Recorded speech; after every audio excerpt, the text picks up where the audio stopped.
next session is titled Cultivating Curiosity, Bengaluru's Scientific Odyssey. In the last edition in Pune, we learned about Pune's institutional trajectory. Today, we're going to learn about Bangalore's. For this, we have three speakers. I'll introduce them and invite them on stage one by one. Start with Vijay Chandru, PhD from MIT, academic, entrepreneur, advisor in translational research, former professor at Purdue and the Institute of Science. He's a fellow of many distinguished science academies. As an entrepreneur, he's also co-founded Strand Life Sciences, Pico Pita Simputers, Yantri Labs, and CRISPR Bits. Welcome, Vijay.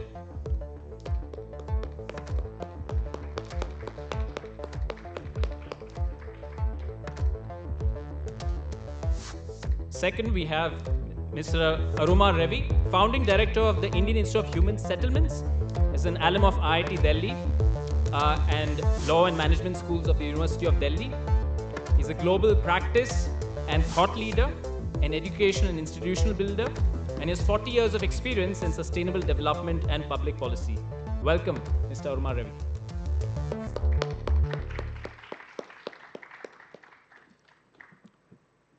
And finally, we have Jahnavi Phalkey, historian, author, and filmmaker, founding director of Science Gallery, Bangalore. She has a PhD in history of science at Georgia Tech. She authored famous book Atomic State, co-edited Science of Giants, co-directed a documentary called Cyclotron on India's scientific ambitions, and also the winner of the 2023 Infosys Prize in Infosys. Welcome, Jahnavi.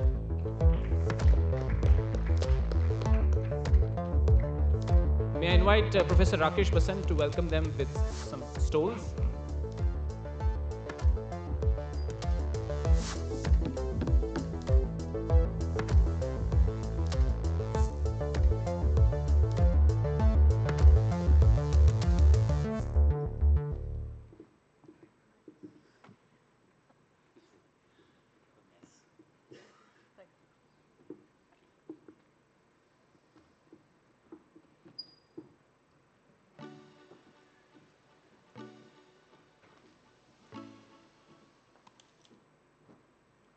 Thank you. So over to you, Jahnavi. We have time till about 6 with some time at the end for question and answers.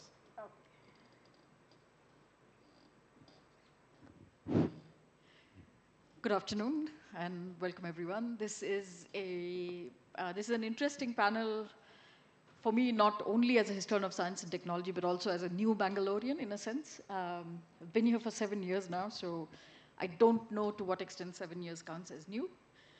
But then when sitting with one person who's sort of made his life in this city and another person who's made his life about this city, this is a wonderful opportunity also to explore where we can take this conversation. So we have seen Bangalore being called the garden city, military city, industrial city. Today it's high-tech city. High-tech capital. We've also heard it being at times mentioned, more recently, of course, as the Silicon Valley of India, so on and so forth. So there are multiple identities that the city carries within it, the multiple layers, some of which we will today unpeel in order to understand how do we make meaning of the history and the stories of the city when paying attention to especially the place and space of science and engineering, education, research, as well as its presence in the life of the city at large.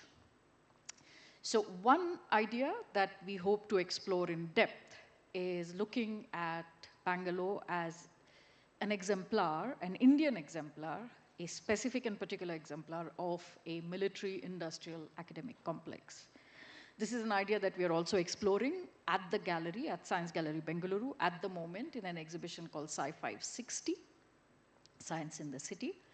So it gives me sort of multiple moments of joy to be able to have this conversation with the two of you. So let me start with you, Aro. Where is Bangalore today, in your view, and where is science and tech in it? Well, Bangalore is quite an exceptional city in some senses. And it's been exceptional because it's grown so rapidly in the last 30 or 40 years. It shouldn't actually be a city this big. In fact, we were discussing this in the afternoon, Jahnavi and I was telling her, look, this is a very exceptional circumstance. You don't typically grow mega cities in plateaus anywhere in the world.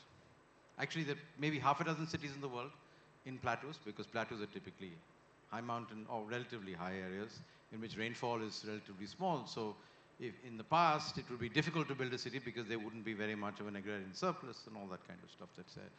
But there are a few cities which have grown very rapidly, but Bangalore is particular. So if I just go through the list, it'll give you a sense. The largest is Mexico City, Aztec capital, the heart of the Spanish Empire. Number 2 is Sao Paulo, which again was one of the capitals of Brazil before they decided on Brasilia, as they couldn't deal with Rio and Brazil. The third is Tehran. The fourth, almost similar size to Tehran, is Bangalore. Tehran's about 16 million. Sao Paulo and Mexico City DF are about 24, 25 million. So actually creating a city of the scale and size in this kind of a region is quite an exceptional characteristic. And I guess one of the questions is, how has it actually happened? It hasn't happened necessarily because of agrarian process. This is not a national capital. Pune could, 200 years ago, have been the center of an empire, but this is never that. So why is it, how has this happened in some senses? So, the normal explanations are, usually it's in places where trade is significant. This was never a big trading region. But of course, this is like a backwash of history in many cases. So over the last, I'm not a historian, I'm not even an archaeologist, not even a social scientist, but this is a region which has seen the backwash over maybe 1,500 years or more of multiple waves of people going back and forth. And in a sense, it is a deeply cosmopolitan city. And what's the evidence of that? Bangalore is one of the few cities in the country where, you can probably see cinema in exhibition in maybe 7 different languages. That's more cosmopolitan than Chennai, certainly than Kolkata, and Delhi. You can do Hindi, you can do English, you can do Kannada, you can do Tamil, you can do Telugu, you can do Malayalam, you'll have Tulu also mixed in, plus a few other things depending on what's actually happening. And that's because of the cultures that have gone back and forth. Most people don't necessarily remember that Shivaji lived here.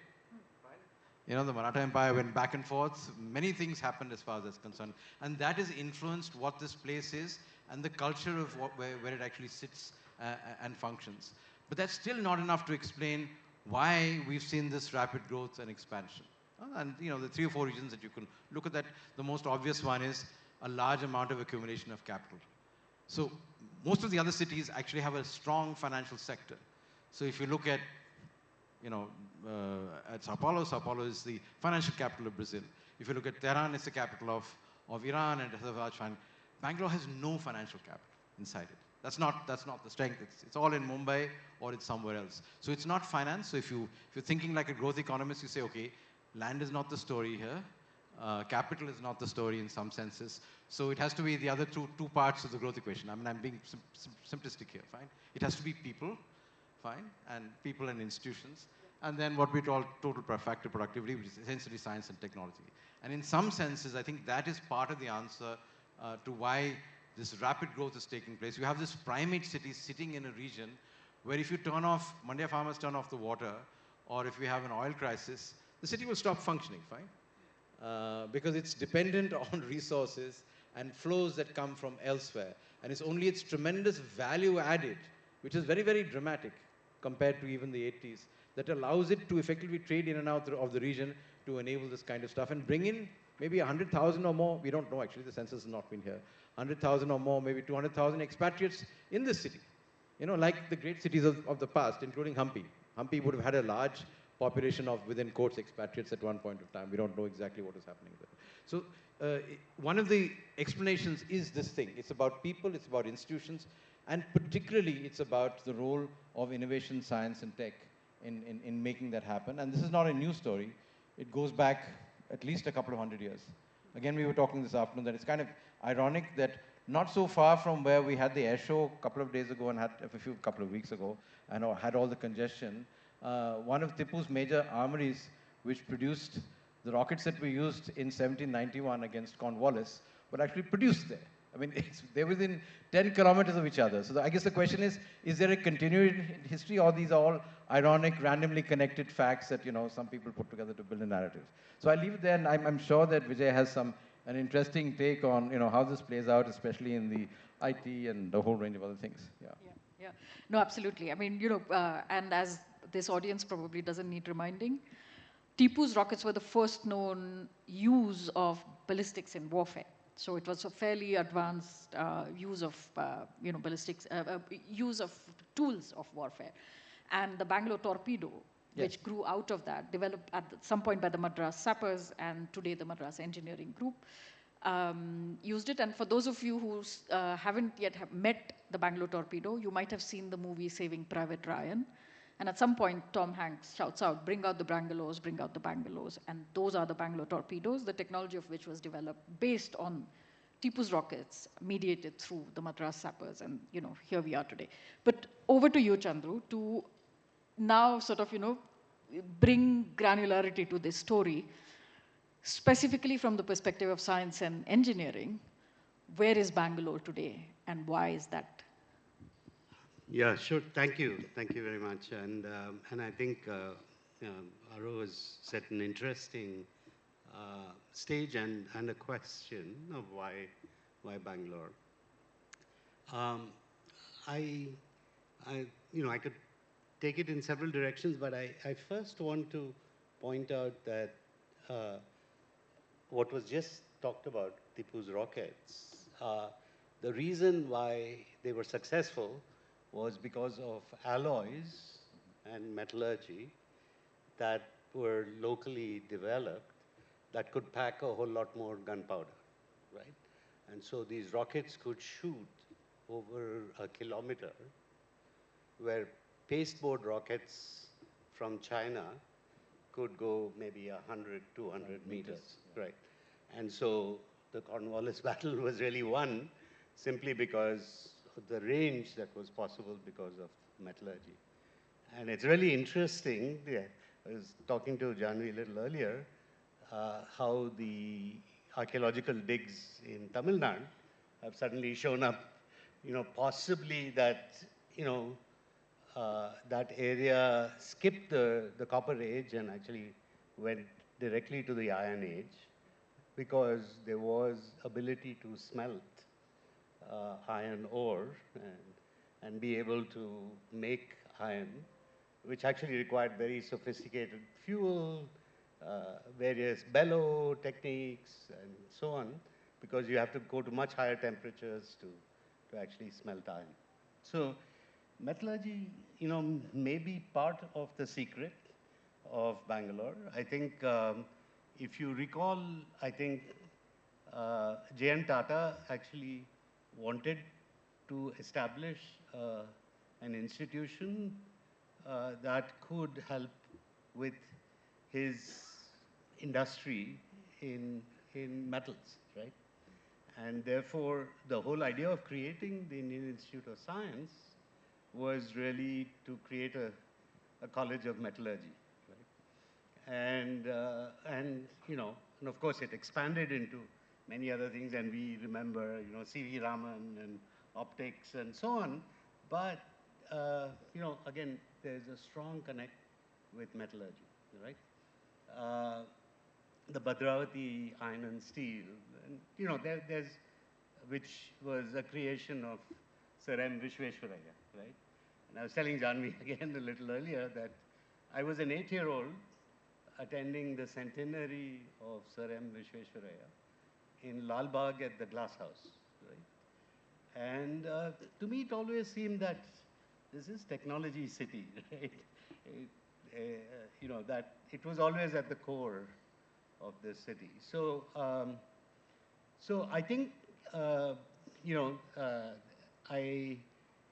would also take you to the 50s, early 50s, as a young nation. The Prime Minister, Pandit Jawaharlal Nehru, invites Milton Friedman to come and do an assessment of the economic potential of India. And he actually makes this statement, there is human capital here that is for the taking, right? And he actually says that, this is much like how the Europeans found the new land, which is the Americas, full of resources and, could actually build wealth on that. And he says that there is this potential in India because of the wealth of human capital, right? And he comes back to India in the early 60s and is actually a little deflated because he says corruption has set in, right? And I don't see the same potential being taken forward. And so, but you see Bangalore, and it is that human capital, right, which in many ways has driven the growth of the city. And of course, a lot of that human capital is trained in science and technology.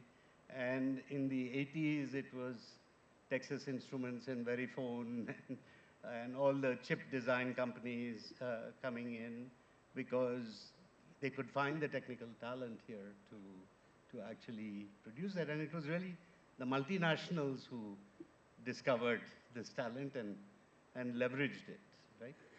The local sort of tech boom, so on came 15, 20 years later. It was not really they who discovered this or leveraged it. And that continues till today, right? Today, why does the government make statements about GCCs or Global Competency Centers? It's nothing but the same old Milton Friedman, it's there for the taking, right? And so I think that human capital bit we need to talk about. We can go on to other details as the conversation moves on. Sure, sure. Thank you, Chandru, for placing that into context. So, you mentioned the metallurgy part of it, and of course, one is the history of metallurgy, but the other thing is also at independence, between 1944 and 46, 3 key laboratories were set up. Actually, no, probably even slightly before that. But in the 40s, early 40s, with Tata funding, one was the National Physical Laboratory, the other was National Chemical Laboratory, and the third was the National Metallurgy, which was set, all by the Tatas, which then grew, of course, into the CSIR system. Yeah, the National Lab System, so to speak. And so there is that very, very interesting connection to be made. So again, sort of using the present as a hook to, explore why what happened in Bangalore has happened in the way it has. What, in your eyes, Aro, are the success stories of Bangalore by way of science and engineering, either research or applications, and why might those specific things be the case? And I remember you speaking about manufacturing, for example, and which is also very typical of plateau cities. If you could take us through that. So just to pick up from where, one of the things that Vijay just dealt with, and that is that actually there was a confluence of maybe accidents or choices that were made in the early 20th century. And Visvesvaraya is very much part of that process because in a sense there's a triangle here between KRS, the big dam, right, which is very, very important because, I mean, in a sense, we think of kind of progress in science and technology in the material realm and industrial process, but actually the challenge here was to deal with drought and agricultural productivity at one end, and that's a complete transformation. So, if you look at the region, Mandya was a drought-prone area 100 years back. There's a lot of history as far as that's concerned. Now, the fight is about whether the third crop is there, it comes to Bangalore, etc. So that's one story. So there was that. Then there was Bhadravati, exactly what you're talking about, building on this very old tradition of metallurgy, which is very well advanced in this particular region. And the third one is actually Kolar. And it is really the triangle of the connection between KRS, and it's a multi-purpose. You get water, you get electricity, the connection with the industrial process, and the fact that you're bringing electricity, actually not for Bangalore, but to Kolar, because you want to get into the mines. That's the only place apart from Johannesburg that's producing still some residual gold, which is a pretty valuable thing at that point of time.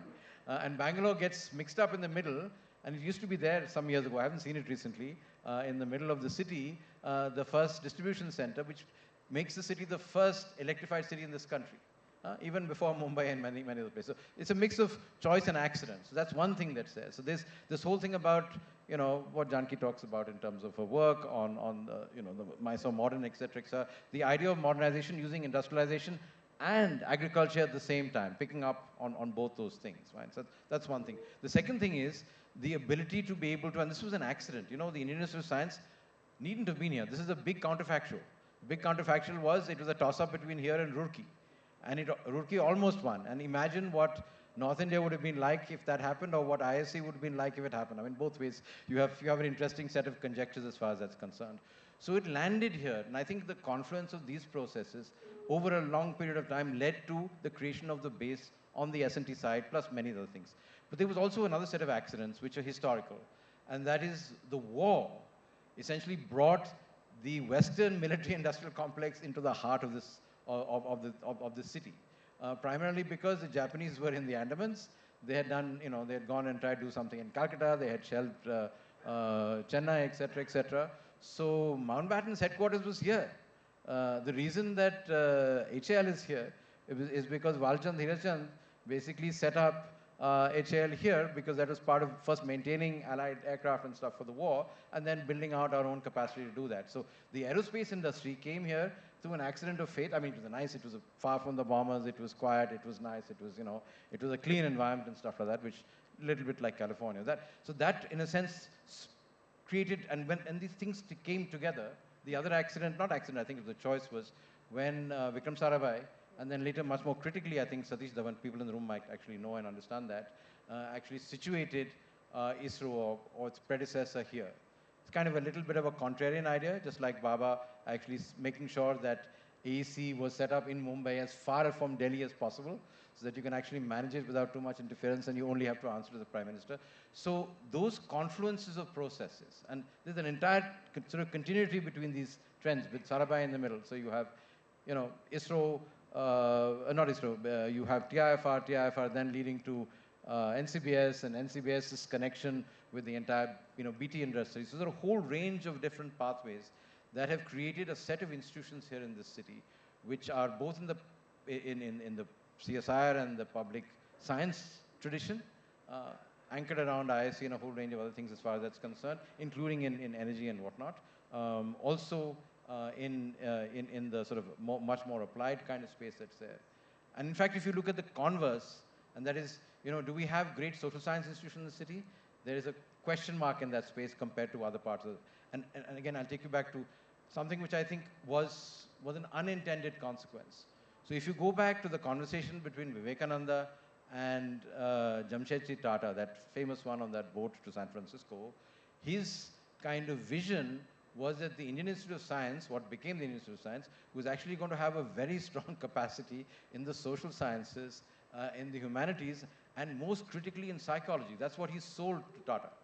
Actually what happened was, and you can know the minutes on this thing, Curzon strangulated that. Because he was very threatened by it. There's a minute on this, etc.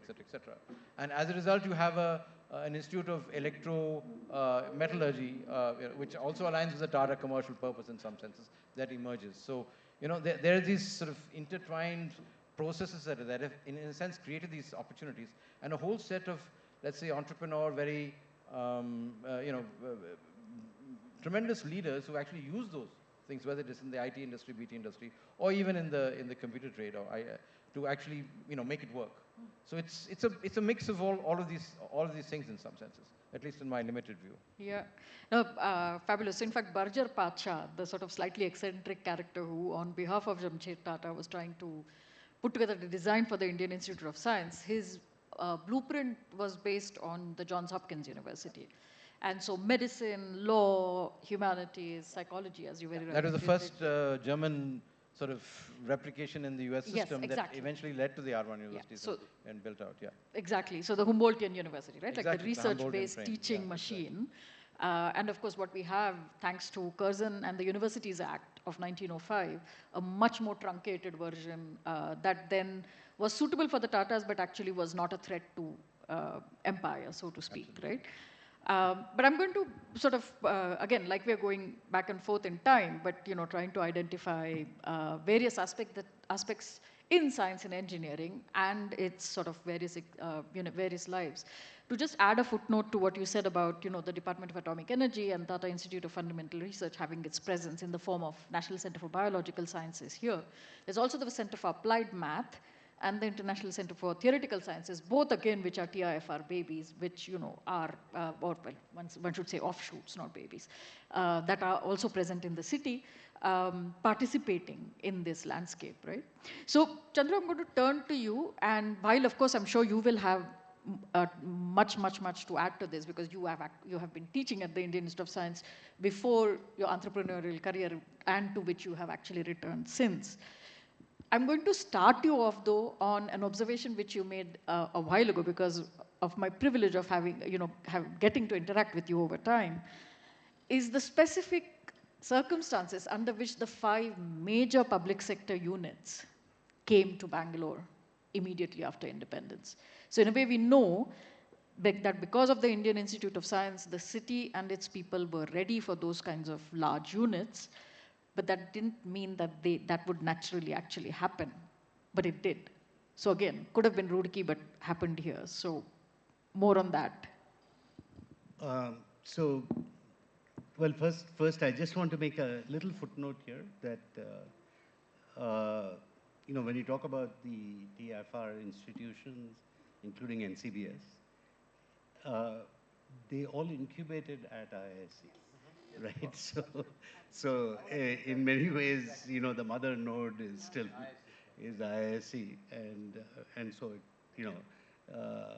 it has been sort of the source of everything science and technology that happens in the. Interject for half a second, which is to say that I think for our audience, it might be important to remember that the Indian Institute of Science was the first research institution, advanced research institution in the country.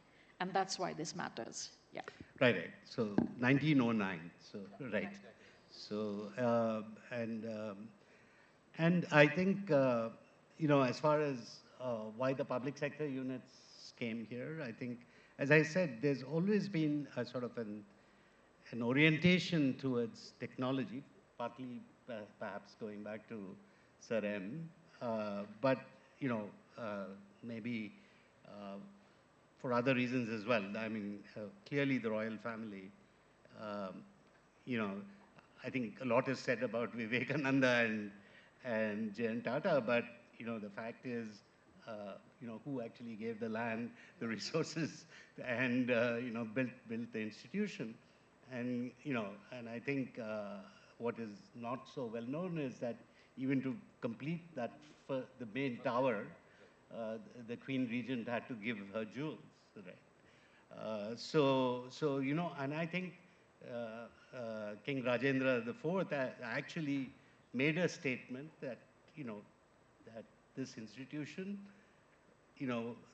would actually hopefully bring material wealth to the state, right? I think it was a very deliberate move, right, by the royal family. So I think, it's a bit like the Chandrababu Naidu and ISB story, right?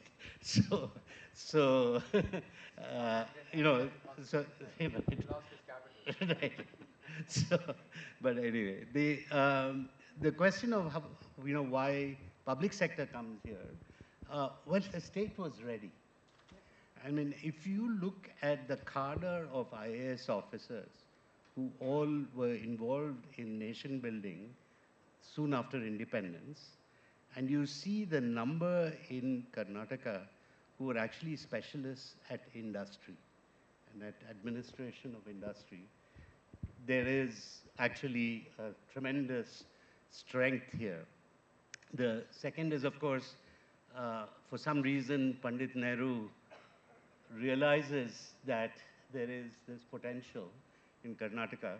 So he takes the first chief minister, K.C. Reddy, to Delhi to be in his cabinet, actually serve as the industries minister. It so happens I'm a nephew of K.C. Reddy, so just full disclosure there. but, but it is, but then you see that connection that, that there's a realization in Delhi as well that there is great potential here to actually develop industries. And that, consequently does happen, right? You get the electronics here, the aviation, ISRO, you name it. A lot of the public sector units do come up here. So, I think that's part of the answer. I don't know if that was what you were alluding to, but I think it is.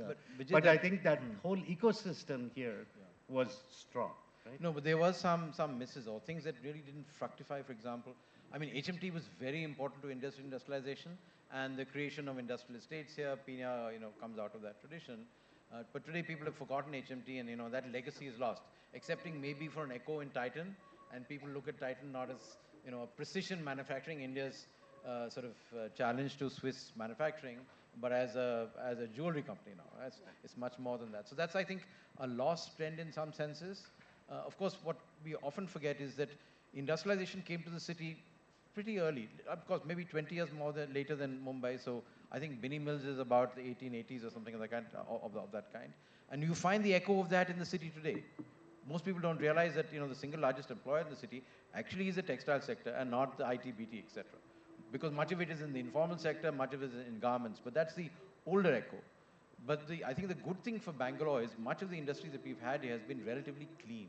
So it's not been a smokestack city, unlike Mumbai and Ahmedabad and where all that stuff actually happened, or even Kolkata with the jute mills, etc. And that is really been significant in that sense. So you have a combination of a whole set of high-tech industries. The other, I think, the story that in a sense is a loss, meaning it was a lost opportunity, was actually BEL. Because you talked about the connection between NPL and the other labs. I mean, BEL and NPL, starting in the 70s, were doing cutting-edge work on thin film technology and on solar technology. And if you look at it just now, and look at what the Chinese have been able to do over the last 20, 25 years, creating renewables, which is now probably the single largest, emerging technology in the world, from the entire supply chain, from lithium batteries to solar cells, etc. We had the opportunity to do it here, and it didn't work. There were lots of attempts to do it. Again, people from Karnataka were involved, but they were frustrated by a whole range of things, from licensing to whatever it was. So there are stories of missed opportunities in some senses. And when you spoke about manufacturing, I mean, the thing about these kind of cities are, they often have a strong manufacturing base. Some of them are tied to minerals like Johannesburg and other places like that. But one of the challenges Bangalore had was, let's say, one opportunity was, it had a good connection to Chennai, because it was part of that entrepreneur. But Karnataka never built a strong enough connection between Bangalore and Mangalore. Even now, that connection is extremely weak. So if you look at the economic geography of the state and its relationship, it never developed an industrial culture that could actually use and export stuff. So you have, a whole range. Mineral exports are happening as raw materials to China, but value addition that could actually build up manufacturing in other places never really happened. And Mysore became a knowledge city, a nice place to retire, and a place of culture, but it didn't become a counterpoint to the city. So there are, I think, a whole range of missed opportunities here, which in a sense could have changed the future of the city.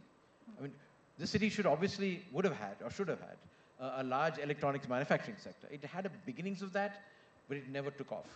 We're seeing other things happening in other places, and I think maybe, Vijay, you have some insights into that, because you were so involved in, the early critical stuff in the sort of computer, all, that kind of stuff. Yeah.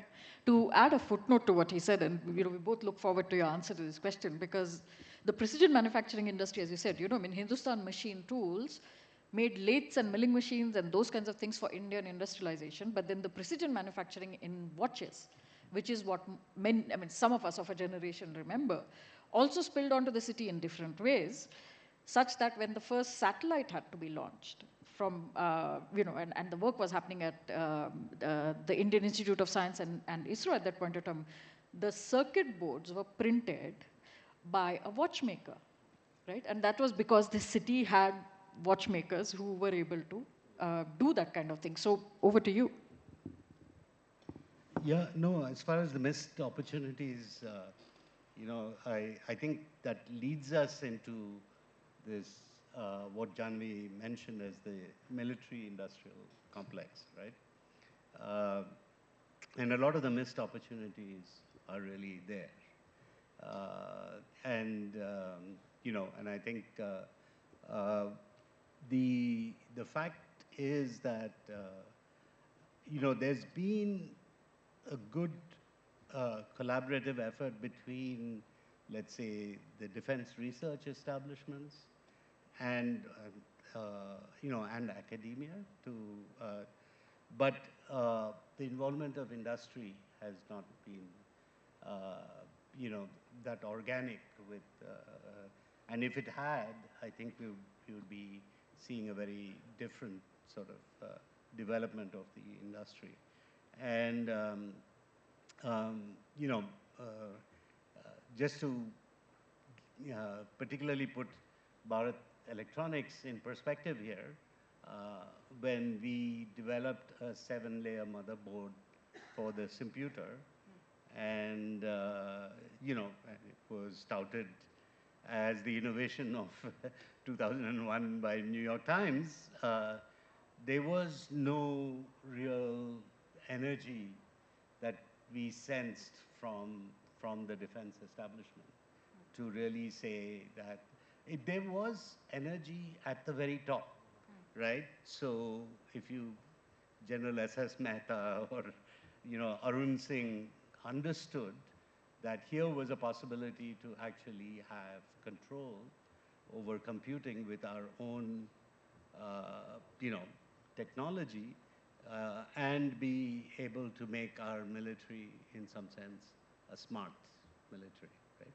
A smart soldier. In fact, there are, at some point, that history needs to be told, but there was a whole reaction to the Kargil war, and there was a feeling that we needed to equip the Indian soldier with much better terrain maps and so on, and there was a possibility of making such a device. And we even had a name for it. It was called Sati. And we even built sort of the first prototypes. But it just never got that momentum from the military establishment. And of course, that was also around the time Telka happened. And so the whole sort of defense establishment went into a little bit of a disarray. And so the computer itself didn't actually take off the way it would have in a Silicon Valley setting, where the Department of Defense would have just jumped on a technology that was a little ahead of its time and leveraged that. So, but again, I think the gap that we see because we have such a focus on high tech, it's so important for the military industrial complex to kick in. And if it doesn't kick in, you'll always stay at the low end of the value chain, right? Which is where we are today. Let's not kid ourselves. I mean, the real threat of a DeepSeek or a ChatGPT is that there's a lot of industry here that can get very badly disrupted, right? And so we are in a bit of a fragile situation right now, and I hope we come out of it strong. But this is going to have to bring us out of or up the value chain in some way in innovation, because I think that's what's lacking. No, interesting thing that you said that, because the other example that comes to mind goes back to the metallurgy question. So one of the core challenges that we still have, we've done wonderfully well in our airframe design and all that kind of stuff, Tejas, etc. In any of our aerospace industry is gas turbines. Now we recognize that way back. This goes back, to Kirk Tank and HF-24 and all happening in the city, fine. And you basically don't have the engines to run it. And even now, the discussion that just happened 2 weeks ago, India, US was, please give us General Electric engines, that's there. So that process started here in the city. It still has not actually taken off. We're unable to design now 30, 40 years ahead and execute gas turbines of the kind of quality that are required. Forget about what Brazil has done with Embraer, etc., to do the civilian aircraft, but even critical aircraft as far as the defense industry is concerned. So in a sense, maybe it is disjunct in some ways with different parts of the establishment and, let's say, the science community, which is a matter of, I would say, some concern. Also, obviously, this whole idea of having to import from somewhere else, and there's an entire sort of orientation towards doing that in particular parts of the defense forces. So that may be part of an explanation. So I'm just trying to sort of parse out a few threads from what both of you have shared.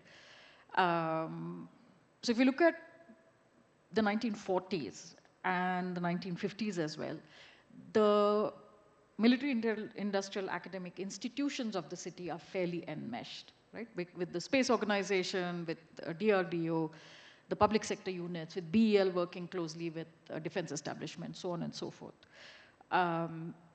We see that there is a divergence at some point. Now, when is that divergence would be a good sort of, this might be a good moment to probably identify when that divergence happens, because it's happened in several sectors. It's happened in information technology. It's also happened in biotechnology. Both, in fact, are seen, at least in the eyes of the city, but also others in the country and abroad, as the success stories of this city, right? So the military, in fact, the military establishment has, in fact, retreated, or these other sectors have sort of withdrawn from participation. So that moment would be a good thing to identify, and why that is the case would also be very interesting to find out. Because, like the two of you now suggested, it is entirely in the interest of the nature of these institutions for this kind of enmeshing or entanglement to have continued. Does that, in fact, explain then where IT or information technology and biotechnology have gone?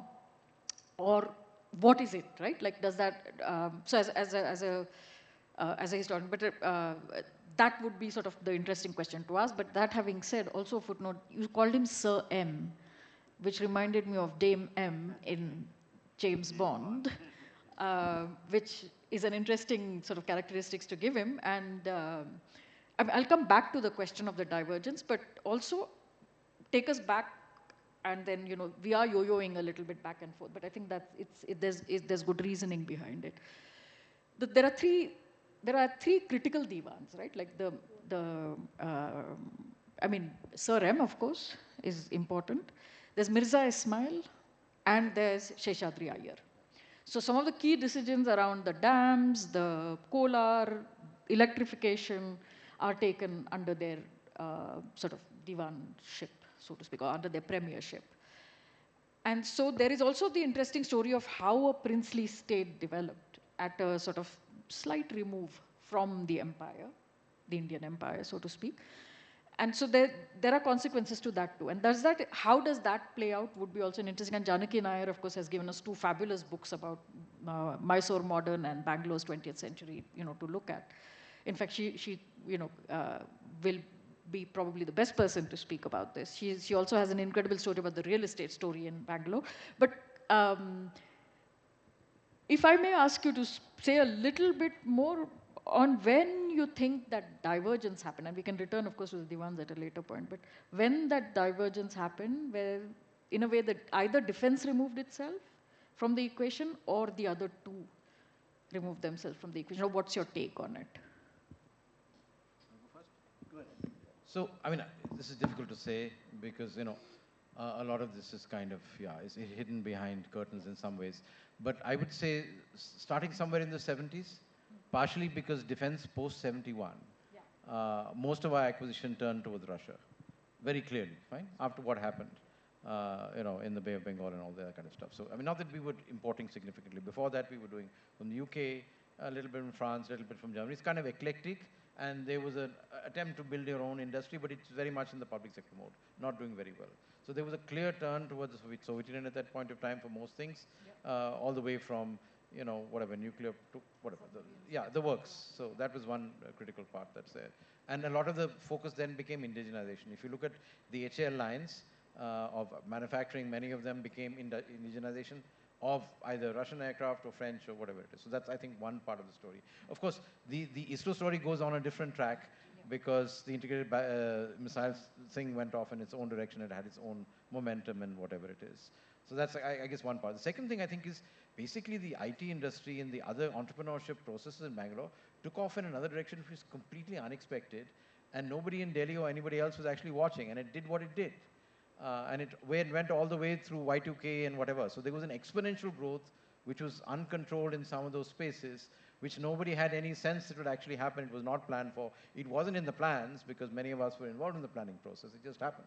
And then they discovered it. And of course, thankfully for the industry, there was liberalization happening along the way. If it was not for that, it would have been strangulated pretty early in the 90s in some senses. So, and that led to a whole range of knockdown things.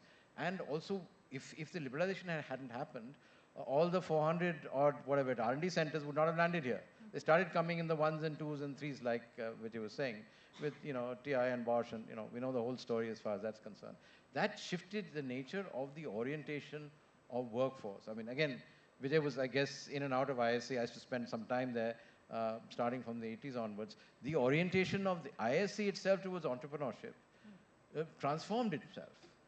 It was like everything else, a fairly closed kind of environment, doing its own thing with a whole set of satellite, but not the kind of radical entrepreneurship that you start building out in some senses, even in terms of building out and spinning off new institutions. So that shift started taking place in the early 80s, picked up after the 90s, and then, the forces of international capital, in some senses, and a whole range of other supply chain processes, in some ways drove part of the process.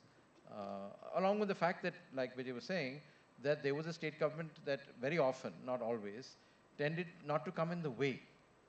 Fine? In many other parts of the country, the state government, like the government of India, would like to come in the way and figure out what the hell you're doing and control what you're doing here. Here they tended to, post Hegde at least, and of course with SM Krishna even more, stay out of the way and be happy to, pick up stuff at the edges or draw rents from other processes and not from those core industries. So I think that, if you look at industrial policy, maybe, I don't know, you have a much insider view of that. Sure. Yeah. Let me. First, I will concur with you and disagree on some things. I think I'll concur with you that it was in the 70s that something happened, right? And perhaps it was the 71 war, but I think. And just, I mean, there are some things I want to say. I will get to them in a minute. But the part where I disagree a bit is about the IT sector being successful because the government was hands-off. That's not true. If you go back to Vittal and Department of Electronics and how they actually envisioned software as actually a possible, enormous potential in India, and actually built that very carefully with giving, a lot of incentives, machines, underwater cables, access, tech parks, STPI, tax waivers, there was enormous, incentives. And so for NASSCOM to turn around and say, we are what we are because the government didn't get involved is actually very unfair, right? I really think this whole industry was, nurtured and built by the public exchequer, right? Let's not call it anything else, right? And it's good that all these successful billionaires are now giving back in some ways, but I don't think they get the entire credit for it. I would absolutely agree with you on that. Yeah, no, that's right. At least just in that turnaround in the early 90s, and of course circumstance like Y2K and so on. But to get back to this whole military-industrial complex and the state, sort of playing a role, this state, you are right, there's been an extraordinarily supportive state government. So we call it the vision groups. So, the vision group for science and technology for decades, of course, was headed by CNR Rao, biotechnology, Sharat Chandra, and Kiran Mazumdar Shaw, and so on. Now, the interesting thing that particularly Krishna did, SM Krishna, was that these vision groups were industry, government, and academia. The military was not involved, right?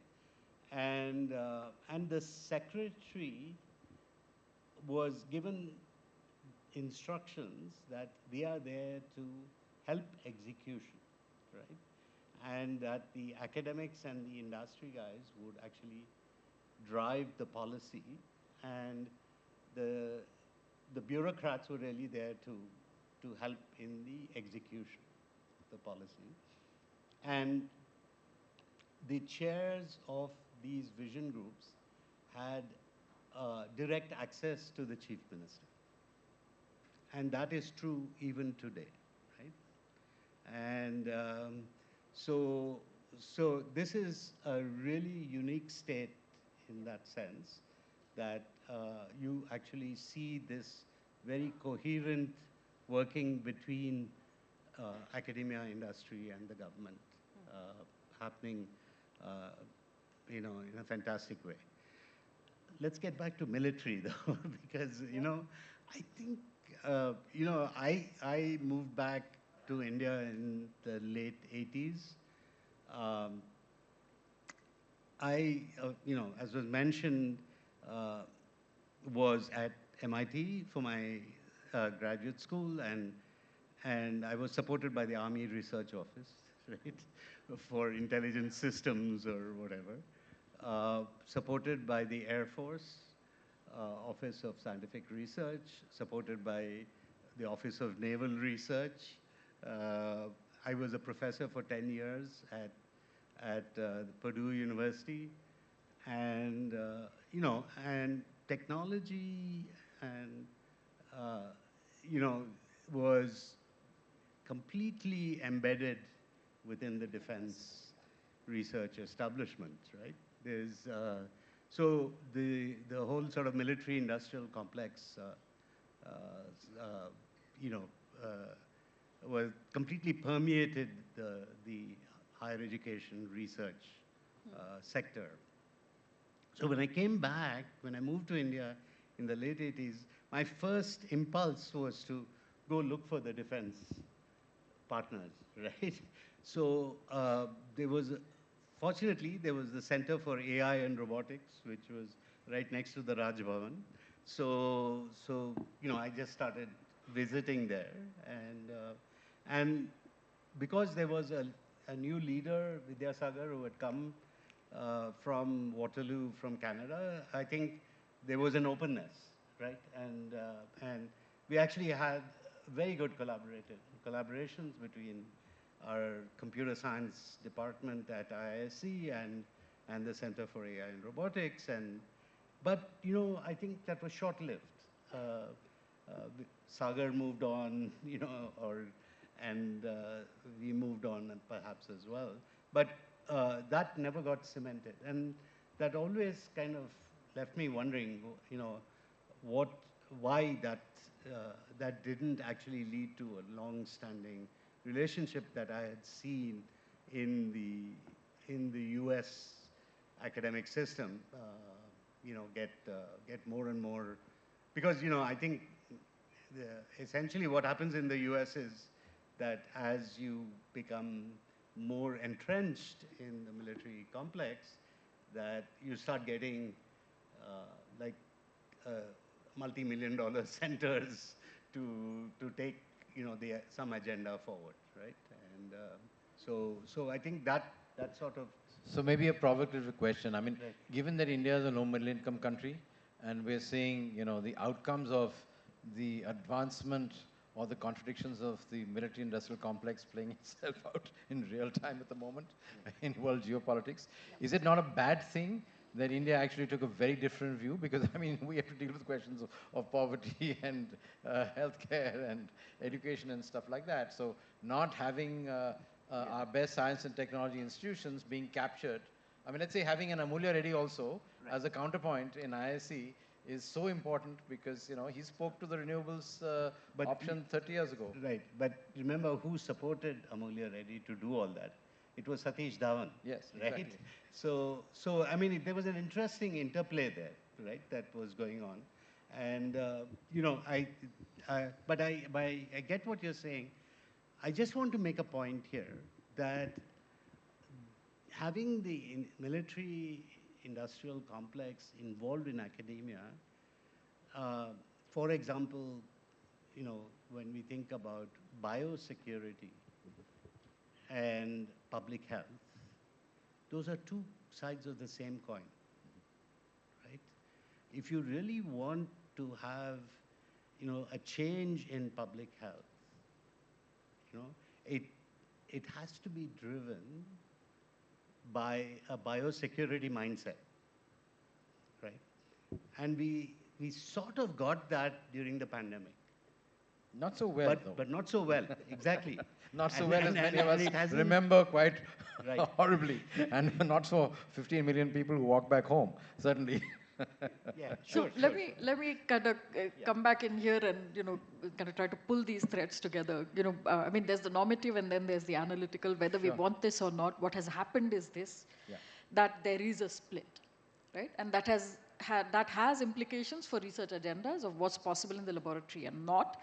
And that's the point that, in a way, one can draw from Chandru's argument, which is that because we haven't thought of these things in this manner, there is no, as a result, there is no academic research in certain areas that has been supported because it has not been seen as a priority in some other ways. I find, I think the two arguments you make about why there might have been a growing distance between the industrial academic, because the industrial academic is sort of pretty strongly embedded in the academic institutions of this city. There's no doubt about that.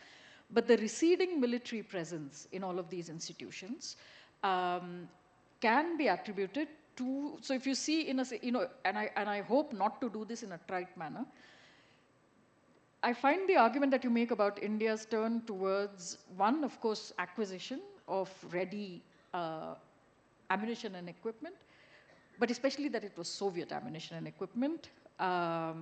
So one is that it's a ready acquisition, so it means there is no need for R&D any longer, which reduces the need for academic presence to a certain extent. The second is that it's coming from the Soviet Union, whereas the industry that grows then from the mid-70s onwards, which takes us towards IT and biotech, is moving more and more towards the United States as well. And, so and there are, Europe also. and Europe, of course, I mean, especially France. Yeah. And so then there is a divergence also in terms of the actors on the stage, so to speak, which become in a way non-compliant, not just geopolitically, which is one argument, but one has often also seen geopolitically contradictory elements functioning in the same, so to say, sword case. But this is also about locked into technologies of different kinds, right? Like, I mean, simple things like, for example, and you know, this I noticed in my own research, inch screws versus millimeter screws, right? Exactly. Like literally, you can't make equipment work if those two screws are millimeter versus inch, right? Exactly. And so those things also then play out as to why this might be happening and why those two begin to diverge. The other thing might be also lists, our so-called lists, the center, the state, and the concurrent lists in terms of division of responsibilities. And military, of course, fairly and squarely is a central question. The other two are ambiguously sort of, you know, moving between the two lists, so to speak. So there are many, we should like to take some questions. But I want to ask one question to our panelists, both, which is, we are here, it's a complex set of things that have come together, and the vision group that Chandru mentioned, of course, you know, we have all been witness to. In fact, our institutions benefit from that. So the Indian Institute for Human Settlements and Science Gallery Bengaluru both benefit from the fact that there is such a group called a vision group in this state, which brings various elements together. to decide for priority of funding. And I think that is something worth taking note of at this moment. So here we are. It's a complex combination of the military, industrial, academic elements that make a cluster of institutions and industries and an ecosystem of this kind. Where do we go from here? Where do you see this traveling to? I know in a history literary festival, but also for historians, this is not a question that we particularly otherwise like. But this is not about speculation. This is not about prediction. This is about what are the possibilities that are open to us and what are the doors that are slowly closing in on us. Like the AI question that we spoke about, Chandru, at some point, that some doors close on you because you failed to develop capacity in good time. And this is not just industry specific, but also has implications on the shape and possibilities in a city. So what are the possibilities open to us? What does the future look like to you and to you? Why don't we start with you? Okay. So what to me is very exciting is the possibility that we can leverage science and technology innovation to reimagine our health systems and actually build towards universal healthcare in a completely new model that the world has not seen, right? And I think, we would also, in some sense, leverage the digital public infrastructure, all kinds of new developments in preventive healthcare, diagnostics. I think that there's a huge potential there, and I'm very positive about that. And I do think that there are trends to indicate that we will actually be, both transforming from a development point of view, the sad sort of lack of access to universal healthcare, but also in some sense building a global powerhouse by that direction. And, and certainly I think there are indications that this is being thought of very seriously. I think stuff like building foundation models in AI, getting semiconductor fabs going that are competitive, doing something in quantum computing. I think there's some, very big challenges and bridges to cross, but I think in health, there's probably stuff that we can do that will have real impact. So I want to leave it on a positive note. Thanks. So, I mean, the thing is, what you have here, like I said when we started, you have a large city which has got a tremendous amount of resources, both financial resources and even deeper institutional resources. And not only resources that come from this region, but from across the country, and now increasingly from across the world. This is a very attractive place for people to come, especially young people, from not everywhere, but certainly. So that's a tremendous thing. It happens rarely in history. Cities have these moments, and this is one moment that's there. You also have entrepreneurial leadership in many spheres, and hopefully a government that enables that to happen. So these are good circumstances. You also have very good connectivity. Bangalore that's very important in today's world, both digitally and physically. That in a network world, that is very crucial. The question then is what you do with it. And I hear what Vijay is saying. I think one of the core things is, I think the biggest opportunities are to help solve some of India's critical problems and use exactly the capacities that we have here for high-tech manufacturing, which is we've talked about manufacturing, but it's the future of manufacturing is going to be fundamentally decentralized. And this city is an opportunity to make that happen. It'll be relatively clean, and from there it can happen in 1,000 smaller places. Because the fundamental issue for us at the moment is to create job opportunities for 15, 20 million young people who are coming into the workforce every year. So if you're going to build a whatever it is, a military industrial complex or an economic system, that's not going to do that. You're going to create a deep contradiction that's going to eventually undermine you. And how do you do that? First, agriculture. And even for the state, it's very, very important. So like, Vijay was saying about healthcare, I think dealing with agriculture and that transition is going to be very critical, especially in the context of climate change, which means that data and, a whole range of analytics and downscaling and AI and all this kind of stuff, they're bringing precision efficiency in terms of processes, etc., are going to be critical. And the workforce in this region and in the network region is going to play, I think, a very important role because the technology is going to integrate into the production systems. The second thing, of course, is energy systems. This is where a lot of stuff is happening. We don't necessarily recognize it, but what China had started doing in the 2000s, we have to do much quicker for ourselves just now because we don't transition the energy system. Both this city and a whole range of other people are in deep, deep trouble. And some of it is happening, but it has to happen much, much faster.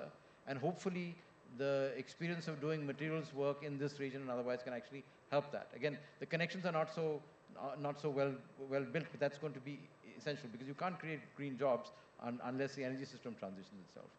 And then, basic questions about water. This city it's got too much water, too little water, polluted water, etc. If you can't fix that here, you're not going to be able to fix it anywhere else. And we've got to do that for 100,000 places in the country. So really the application of things to deal with just simple things. How do I get enough water, make sure everybody has enough to drink, it's clean. That's the obvious public health kind of stuff that's there. So these 3 or 4 critical things. And transportation. The Chinese invested 1.5% of their GDP for 15 years, and they built an absolutely unbelievable system, which of course gave us COVID, because it transmitted stuff very quickly. But we have to build similar things, and you need this kind of scale to test that out. I mean, the fact that it took us between somewhere like 1885 and 2011 to move to a metro system. I mean, London had its underground in the mid-19th century, fine. It took us that far to be able to find something equivalent for mass transit here, which leads to not only the congestion, it's actually the exclusion of so many people in the city that makes it different. So, I mean, I think there are tremendous opportunities here. So apart from addressing the global market, apart from dealing with export, which is very important, a lot of our exports to the country come from here, it is the question of using all this tech to be able to deal with questions that are relevant to this country at this point of time. As we move to become from 2,000 to 4,000, whatever it is, forget the trillions at the moment. And to create the jobs. If you don't create the jobs, forget it. It doesn't work. With 1.4 billion people, it's rather complicated if you don't create the jobs. Yep. No, I mean, sobering thoughts, all of them.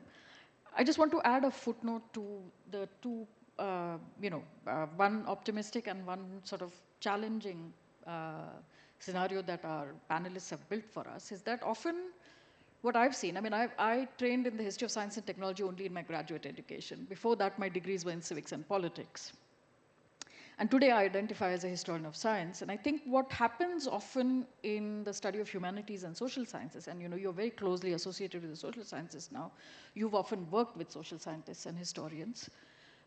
We often stay distant from discussions on science and technology as if it was something else, at the peripheries or the boundaries of. When we look at those elements as objects of inquiry, or of historical inquiry, of literary inquiry, social scientific inquiry, we do not disaggregate it enough. We often also haven't found I don't know what to call it, either wherewithal or the necessity to unpack what data, new tech, etc., are doing to the nature of our own inquiry, right? What it is doing to the nature of social science, for example. One example that I always use, and so if you've heard me say this before, please forgive me, which is that today to teach political science or civics and politics, as I was taught in my undergraduate degrees, to teach that without an awareness of Cambridge Analytica, social media, and electoral behavior would feel like you're actually not studying reality anymore, that you're not in touch with actuality anymore. And therefore, I think that distance also needs to be bridged in order to engage in a deeper conversation about the presence of science and engineering and its corollary institutions in our day-to-day lives, to in a way construct what, as historians, one would say, futures pasts, right? Why? What do we need to know today in order to explain to ourselves why we are, we often traverse this very difficult terrain between the normative and the analytical, right? Like, because all analysis at the end of the day still comes from the normative. There is no escaping that. But then if your normative is out of touch with what's actually happening on the ground, and you're not questioning or finding yourself increasingly in a position to not question or engage with those tools, you're surrendering your futures in an extremely sort of tragic way. So I think it's a call for us to really very, very strongly engage in those conversations such that our young come out ready to question everything to question, and also look for good answers for how their future is being projected, how they participate in these futures, and of course, for some of us who find ourselves in a position to also shape them. So with that, I think I would like to open the floor to questions from our audience.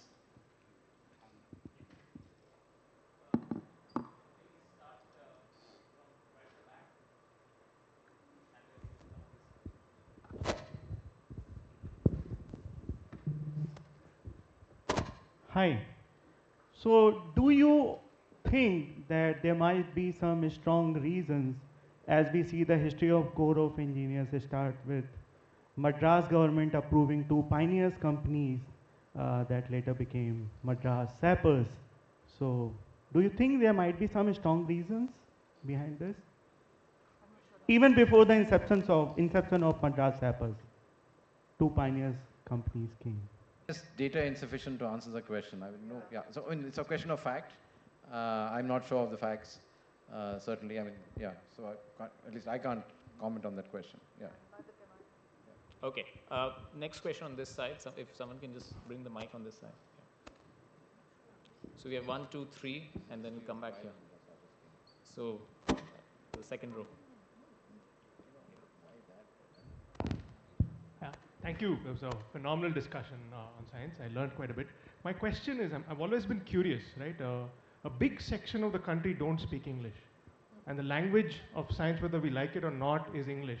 Now, how much of that has played into the decisions we made? And are we, for a big part of India, is science inaccessible in that sense? And is there any effort in that direction? Quick answer to your question is that in the first half of the 20th century, the language of science was German, right? Like, I mean, to give you an example, because many of you are at least interested in history, if not historians yourself, the first known English language translations of Einstein's papers on relativity were carried out in Calcutta by 3 Bengali physicists. So, not only did they know how to translate papers on relativity, they were at the frontiers of their field, but they also knew enough German to be able to do that, right? And then, of course, in the later half of the 20th century, the language became English. And, so there are 2 ways to perspectivize this. One is the one that you presented, which is that it is the language and therefore much of India gets left out. The second part is that much of the world also struggles with the very same question. So for the Germans, English is not their first language, so on and so forth, right? But what they have done is have vibrant intellectual lives in their own languages that are able to meet English. That is what we've not done. So bilinguality has never been an option, or never been a serious option as we proceeded into the 20th century. Bengali still continued it for the longest time, but I don't see that in Bengal today either. And so in terms of efforts, I mean, it's in chotu parts, as we say, here, there, everywhere. I mean, at the gallery, for example, we do everything in Kannada and English, but that's not going to have the level of impact required, right? Like, to create vibrant intellectual life in our languages, literature has to flourish. It's not just technical terminology that has to flourish, right? And so I think what to say? What to say? I don't know. I don't have an answer to why, yeah. Any of you want to join in? I'm not going to be like, that's the only one, but that was the only version I heard. It said that there is a certain sort of a closure, there is a certain rejection to looking at science through Kannada for various reasons. He just says that We have to look at the world through Kannada and Marathi and Tamil and Malayalam, not science through Indian languages. You have to have a world view. That's when knowledge about the world can, congeal. So I think this is about mindsets. Yeah, this is, yeah. Sorry, I interrupted you, okay. but It's a very interesting one. So where does it start then, right? At least that I'm curious to hear. with us, each of us. Okay. Yeah. I think a question at the back. Yeah, this gentleman here. Good evening, sirs. Good evening, ma'am. So, thinking about Bangalore, I think the accent and the choices were like very interesting to know how the accent and choices have turned out for Bangalore. I hail from Andhra Pradesh, and as you know, we have the capital of suicide called Amaravati. So, what do you think that Chandrababu Naidu can take from Bangalore development apart from the accent and choices which can't happen right now? That's definitely a question for Aromar. So I think what Mr. Naidu is trying to do is not to look at Bangalore, to look at Hyderabad, where he both succeeded and failed at the same time. He succeeded remarkably well in creating what we have in Hyderabad, but probably what happened there, and that's what potentially led to the sort of division of the state, and I was somewhat involved in that process, is the over-concentration of institutions. So one of the challenges that Andhra has just now is to rebuild a culture in academia, in research, which used to be quite old and strong. Andhra University was one of the great universities. Professor Radhakrishnan was there at some point of time in many, many areas, philosophy and science and social sciences, etc. So that is a real challenge. The key issue is how do you build institutions that are embedded. And even Karnataka has this challenge in some senses. You have Mysore or Mysuru and Bengaluru. And then the question is, even though it has an extremely rich culture of a whole range of different knowledges, how deeply embedded is including, obviously in Kannada it's there, but in other places it's not. So that's the question. How do you democratize the distribution of institutions? Because we're a country of very large numbers of people, and our gross enrollment ratio is going up to hopefully in the 20s or 30s. So a completely different country from what many of us were educated in, where it was 10%. A third of our young people are wanting to go to and should be going to higher education institutions. They have to be rooted in local cultures and processes, both for the cultures and for the growth of science and a whole range of other things. And we don't have the institutions and the cultures to make that happen adequately enough. That's the real challenge. So I think, it's going to be a hard job to build that. But I think Andhra Pradesh can probably do it faster than many other places. A lot of the most dramatic entrepreneurs in this country come from here. 1/3 of India's software industry folks come from 3 districts in Andhra. So there's hope.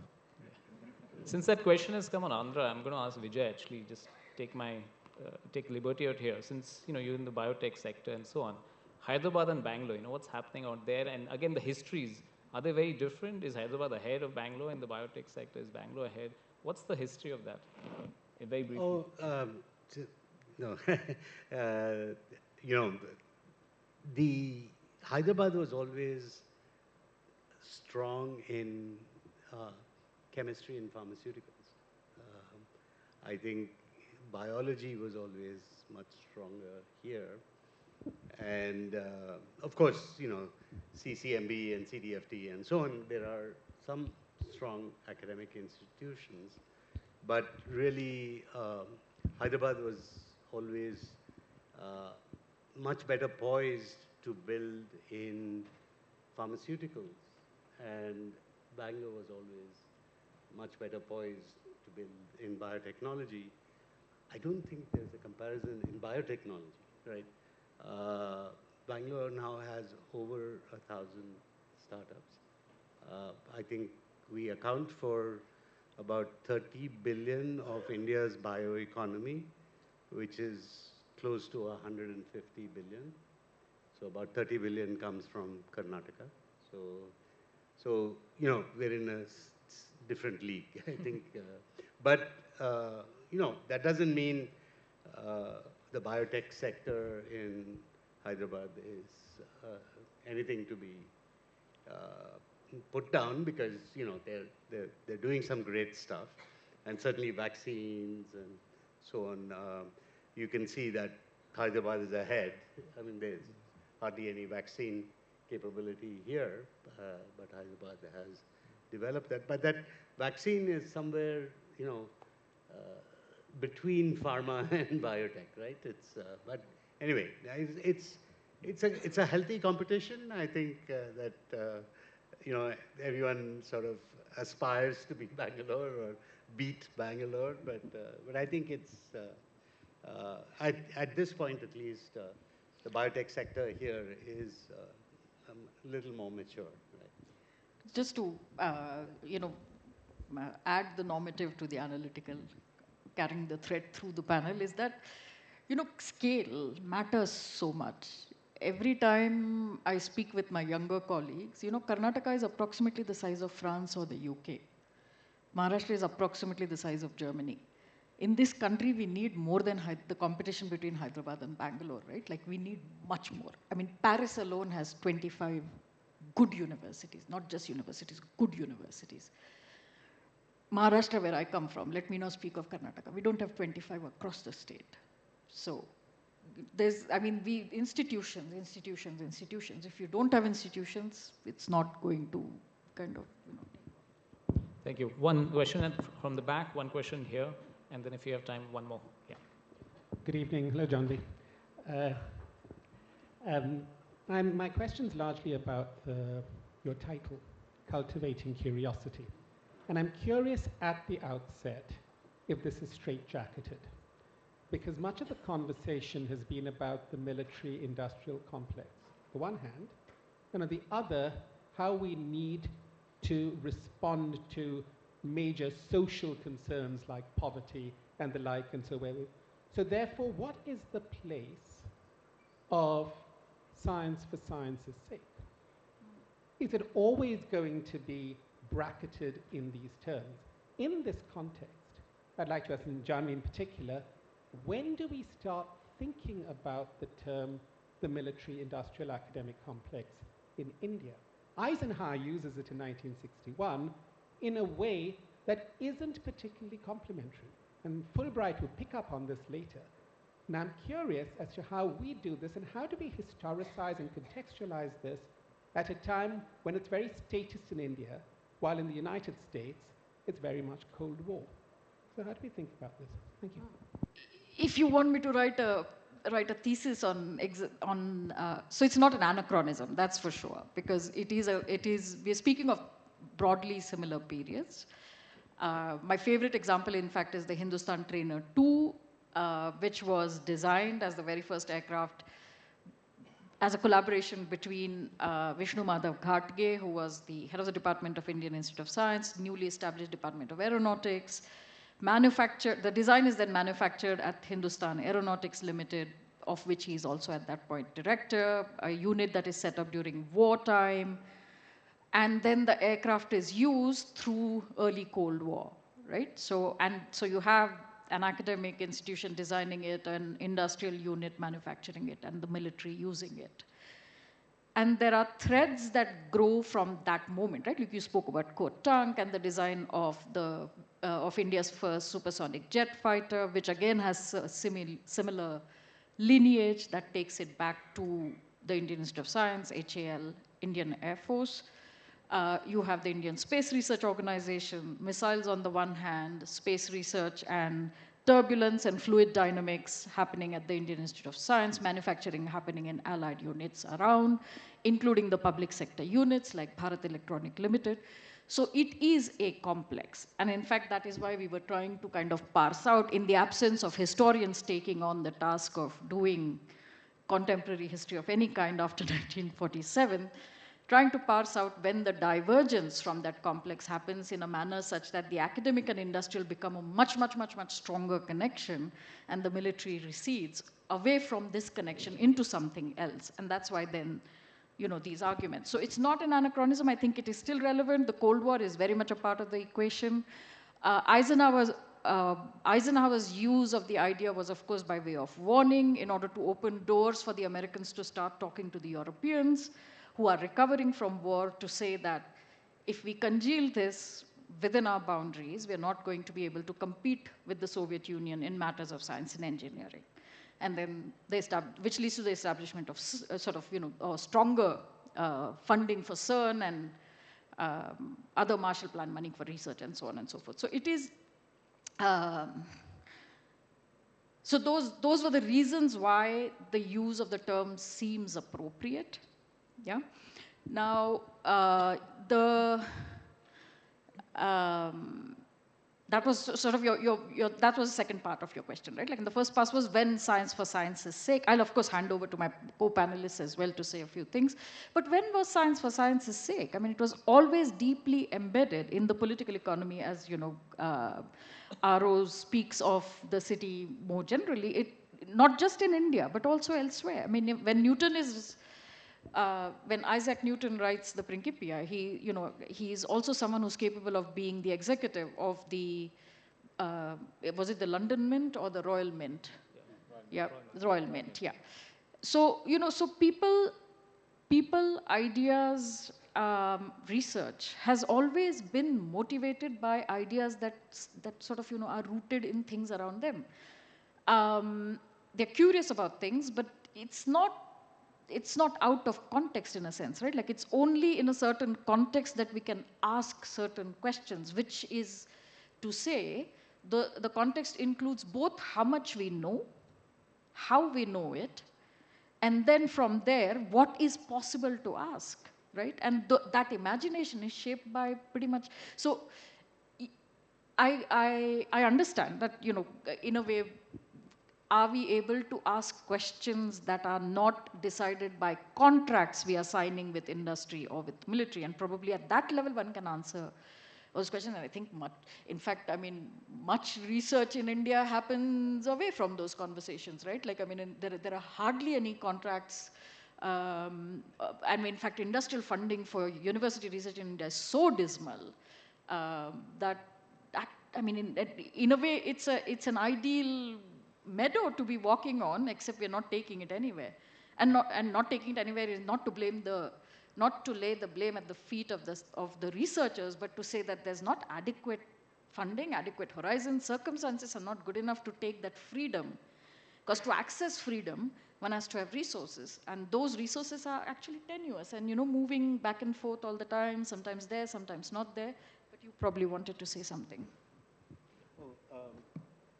I'm just going to talk about one graphic that I don't know how many of you are familiar with. It's called Pasteur's Quadrant, right? And it was formulated by Stokes, who was the dean of the Woodrow Wilson School, because essentially Science, the Endless Frontier that Vannevar Bush had posed during World War II had failed as a science policy.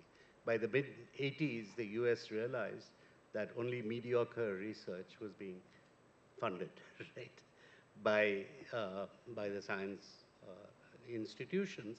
And so this whole new view came in that you think of this quadrant. Now, in this quadrant, the y-axis is knowledge, and the x-axis is utility, right?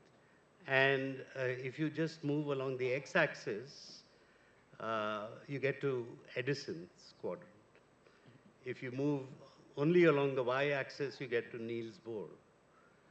But if you move along the diagonal, you get to Pasteur, right? And curiosity is everywhere, right? The question is, where do you want to go? And I think going along the diagonal is meaningful, because then it makes a difference. Right? So. We have 3 questions and no time. So very quick question and very quick response as well. Yeah. Mine just follows up from what you were saying about pure science. I find it interesting that Bangalore has a very high concentration of top-class institutions into fundamental physics research.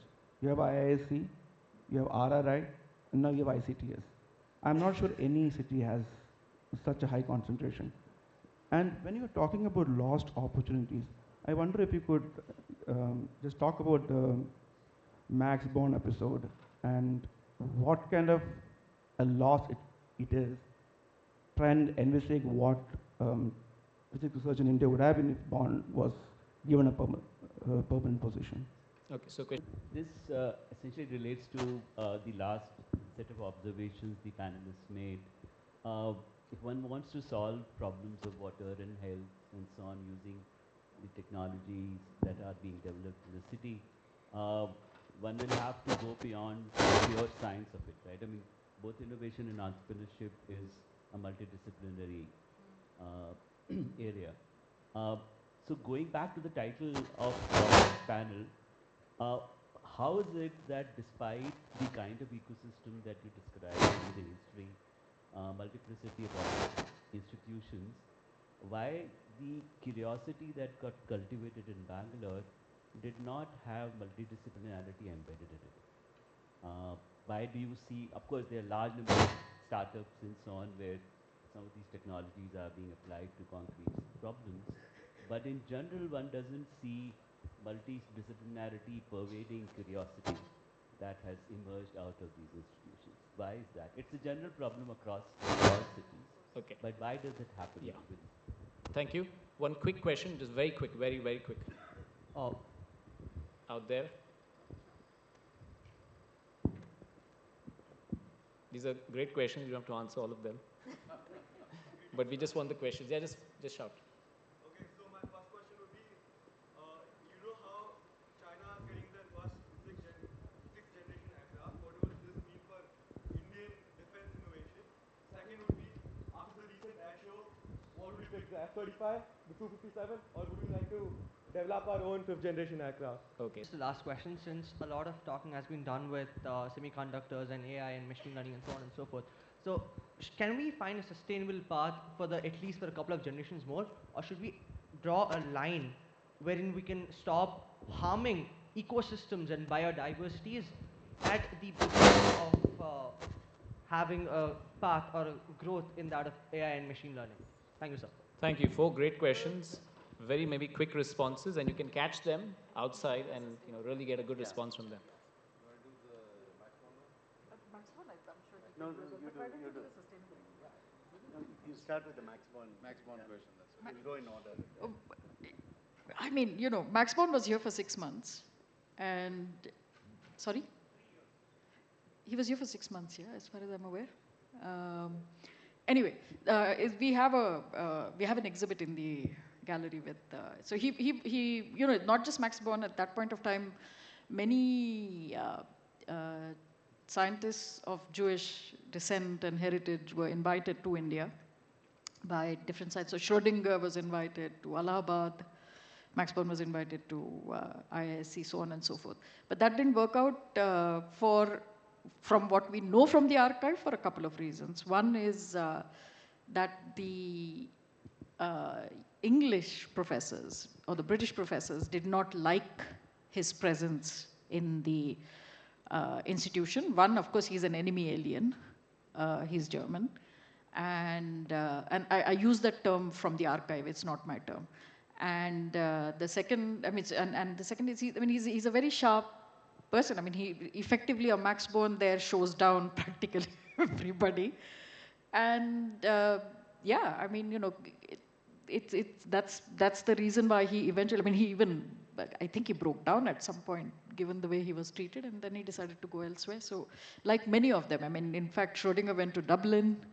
I think Sommerfeld was also invited. He also left, etc. So I don't know how to answer that question other than to say that, yes, these were the reasons why many of them, Germans were enemy aliens for the British, and many of them were, in fact, interned during the war and put in camps. So I don't, and in terms of missed opportunities, why we had a Nobel laureate from India who was working with him. So, why his nephew leaves India as well. So those are missed opportunities too.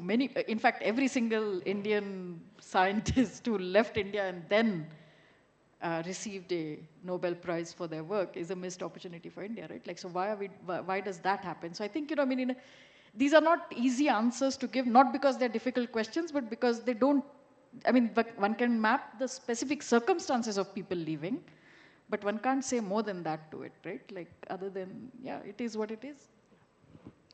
I think your question about, your question actually had the answer as well. It's the interdisciplinarity. And I think probably the reason why we haven't had the successes we sort of deserve are because of, unfortunately, the disciplines being siloed, and our academic institutions actually, in some sense, encourage that. The entire incentive structure for research tends to keep people within silos. And I think if you really want to see, the value of all this curiosity and this ability really go forward, as you pointed out, I think it needs multidisciplinarity. And so that ability to work, either become multidisciplinary yourself, or work with teams that can put that together, is the big challenge. And I think it doesn't happen easily enough, and therefore, or not doesn't happen often enough. Right? Yeah, just to build on that and pick up. So, I mean, my own reading is that we do have a lot of multidisciplinary stuff in Bangalore. And many of the examples are across this. I think the big gap in the intellectual life of the city is we don't have a strong enough humanities and social science counterpoint inside the city. We kind of without tried. I mean, I'm just linking it to institutions. And there was a moment where we did have that. But compared to other cities, I mean, Pune, for example, whatever, even Mumbai to some extent, even though it has a different culture. That's a gap in the intellectual life of the city. I mean, is there a strong school of history that you can say that's built out of Bangalore?